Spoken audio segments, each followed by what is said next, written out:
Y ahora nos trasladamos hasta San Salvador para conversar con el periodista Óscar Martínez, jefe de redacción del periódico digital El Faro, para analizar cuáles son las consecuencias del estado de excepción que impuso la madrugada del domingo pasado la Asamblea Legislativa controlada por el presidente Nayib Bukele.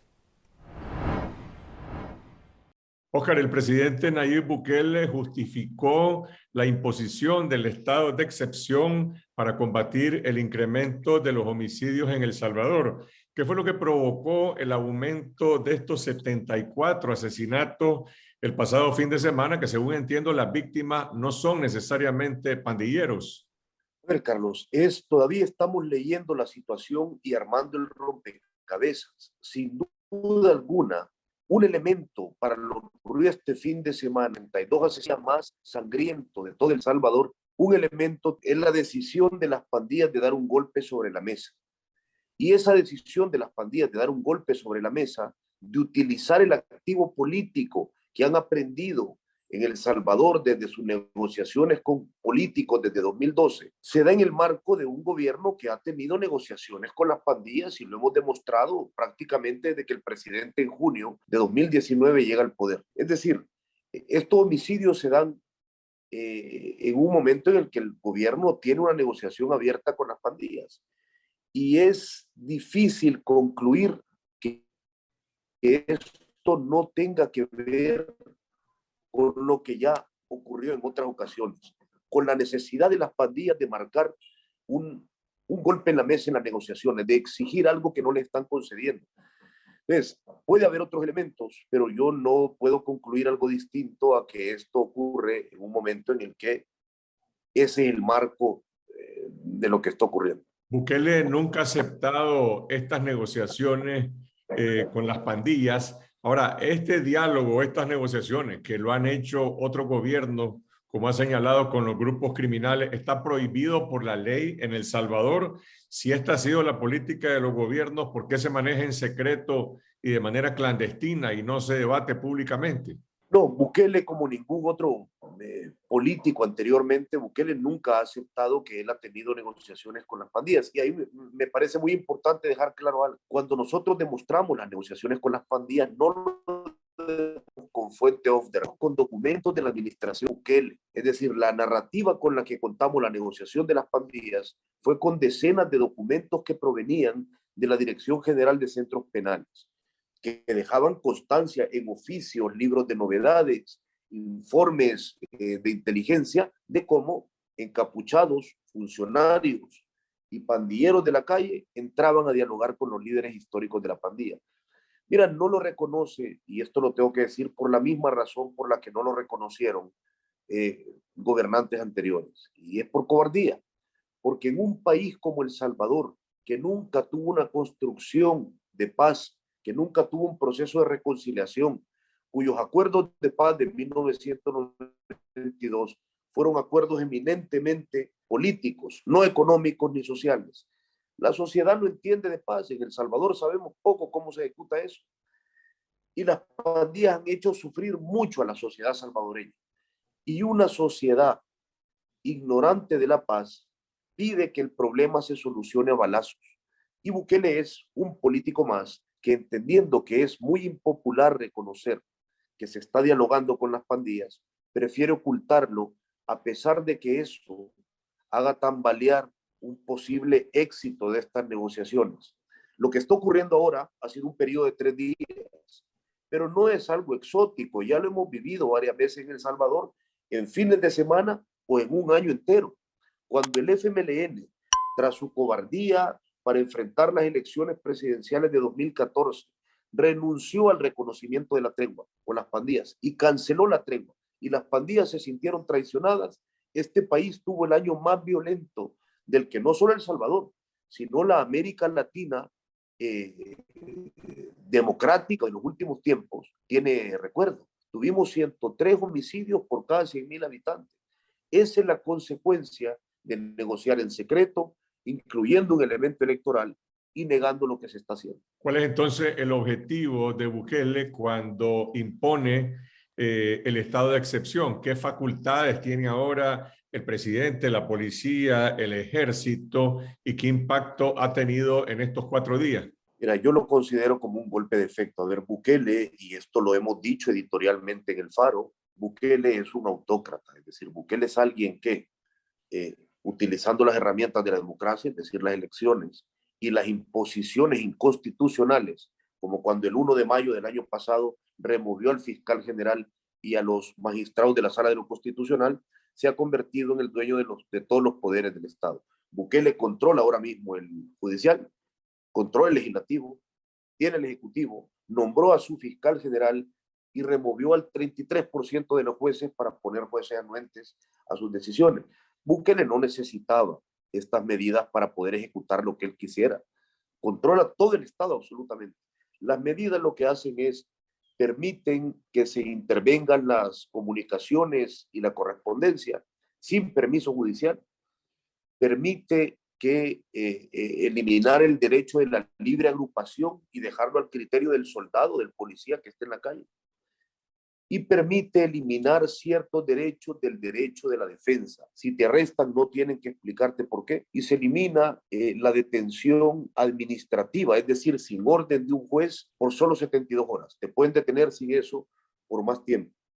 Para combatir este periodo, Bukele necesitaba eso.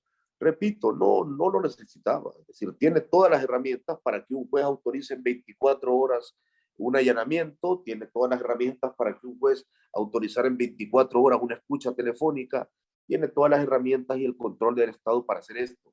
Bukele necesitaba parecer alguien fuerte y alguien que estaba reaccionando inmediatamente, y creo que esa es principalmente la razón por la que su Asamblea Legislativa, por petición de él, hizo lo que hizo. Esta mañana Bukele dijo se necesitan más medidas legales, más acciones, y entiendo que está convocada la Asamblea Legislativa para esta tarde en El Salvador. ¿Se conoce cuál es la agenda? ¿Qué medidas se podrían adoptar hoy?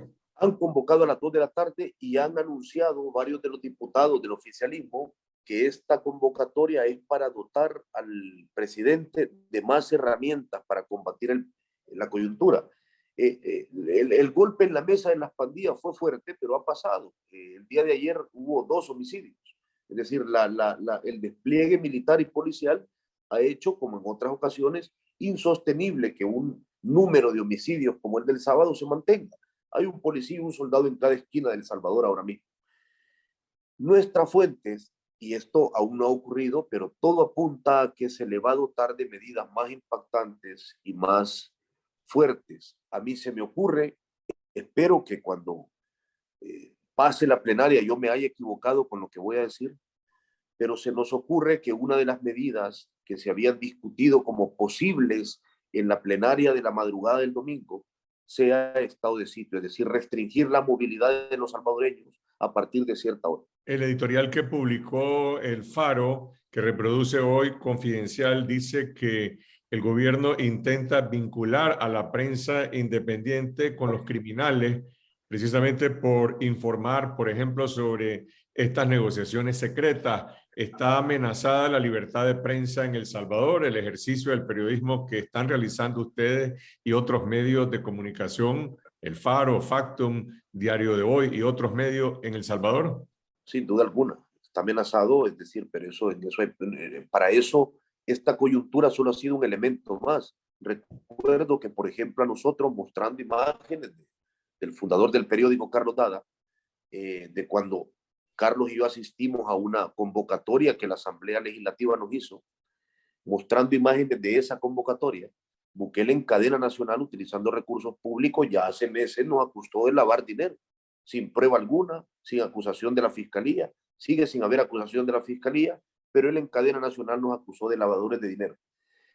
Ahora, en esta coyuntura, la retórica en contra de los medios de comunicación ha sido brutal, no simplemente de las cuentas virulentas y anónimas en redes sociales, del secretario de prensa, de muchos diputados, del mismo presidente Bukele, que sin nombrar directamente ha acusado a ese enorme bolsón al que llaman la oposición y donde él mete a partidos políticos, a organizaciones internacionales, a embajadas, a organizaciones civiles y evidentemente a la prensa prácticamente la narrativa ha sido convertir a todo ese grupo que él ha logrado en términos publicitarios reunir muy bien y reducir en un mismo corral, de prácticamente apoyar a las pandillas. Es decir, el presidente Bukele ayer mismo, y así como lo ha dicho de los medios de comunicación en esta coyuntura, acusaba a la CIDH, a la Comisión Interamericana de Derechos Humanos, que mostraba en un comunicado su preocupación por el posible uso antidemocrático de estas medidas, le acusaba de ser un aliado de los pandilleros prácticamente. Esta política de Bukele, estos ataques a la sociedad civil y a distintos sectores, ¿tienen el respaldo de la población? ¿Hay algún contrapeso a la acción del Ejecutivo, que tiene el control también del Legislativo en este momento en El Salvador? Es decir, ¿la prensa independiente tiene respaldo de otros sectores de la población? Hay respaldo de la comunidad internacional que yo creo que comprende sin lugar a duda, y en las reuniones privadas que tenemos y cada vez más en público lo manifiestan, hay una comprensión absoluta del ataque y del target en que se han convertido los medios de comunicación. En términos de la población, complicado. Bukele es un presidente quizás el más popular de América Latina. En las últimas mediciones de ya hace unos meses, Bukele seguía teniendo una popularidad arriba del 80%. Este es un pueblo poco educado en Estado de Derecho, es un pueblo poco educado en términos de democracia, es un pueblo que ha sido conminado a no comprender más que el día que mete un voto a las urnas en qué consiste la democracia, y es un pueblo que en su desesperación busca caudillos. Lo que quieren es alguien que les prometa que les va a solucionar los problemas y en quien crean más que por razón, por fe. Y Bukele ha logrado eso. Ahora, y por eso es que su discurso de odio permea, como en este periodo de este fin de semana, donde él ha estado constantemente retuiteando a cuentas parapoliciales que ponen mensajes como nos han soltado la correa, o es hora de salir a la calle a hacer 10-3, que significa asesinato prácticamente. Bukele los ha retuiteado, una población que aún le adora tanto, y me parece importante dejar claro ese aún, le adora tanto. Eso permea, es decir, el problema es que ahora, en algún momento, cuando él te convierte en enemigo, salís a la calle y la gente se comporta como si fueras enemigo. Ayer ya hubo una señal nefasta. A un fotógrafo del diario de hoy, los militares le quitaron la camisa, le hincaron de rodillas y le borraron las fotografías de su cámara.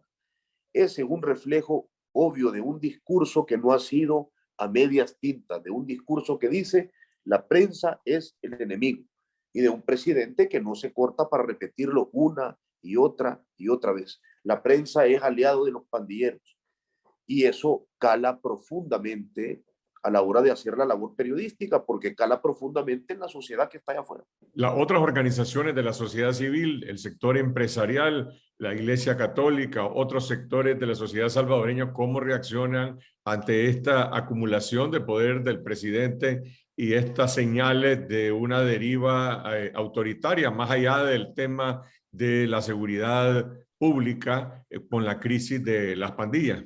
Mira, la iglesia católica por sectores. Hay una iglesia más formal que viene más de todo el clero organizado alrededor de los poderes concedidos por la institución en jerarquías en El Salvador. Reacciona de forma más timorata. Por ejemplo, los jesuitas desde la UCA, desde la Universidad Jesuita, han de forma muy directa y muy contundente como no lo habíamos visto desde hacía muchos años. El empresariado de este país ha demostrado una vez más, con diferencia entre algunos y otros que han levantado la voz, pero ha demostrado ser bastante cobarde, bastante frágil como gremio, ha logrado ser dividido rápidamente. Muchos empresarios apoyar a Bukele para no arriesgar sus inversiones de ninguna forma.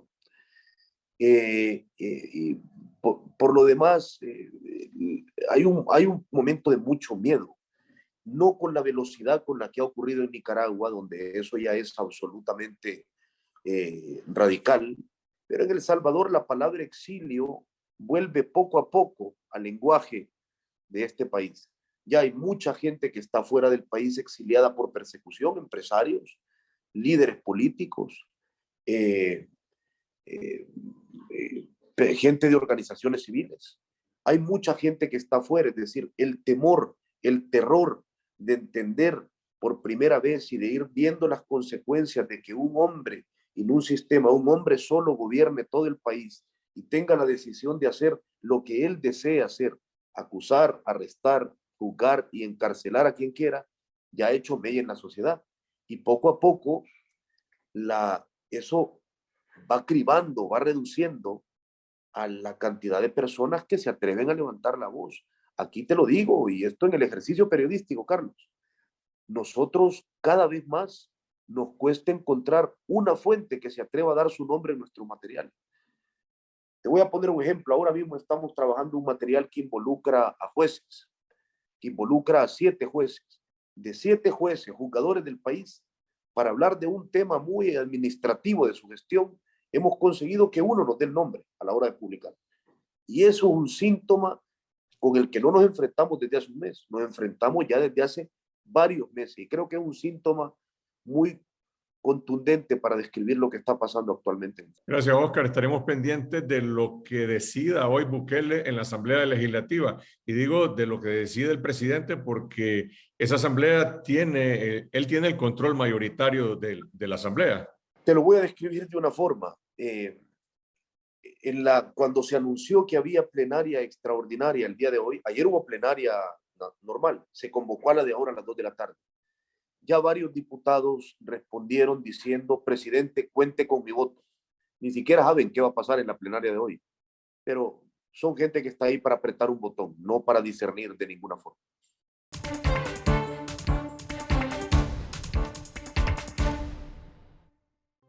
Con la verdad.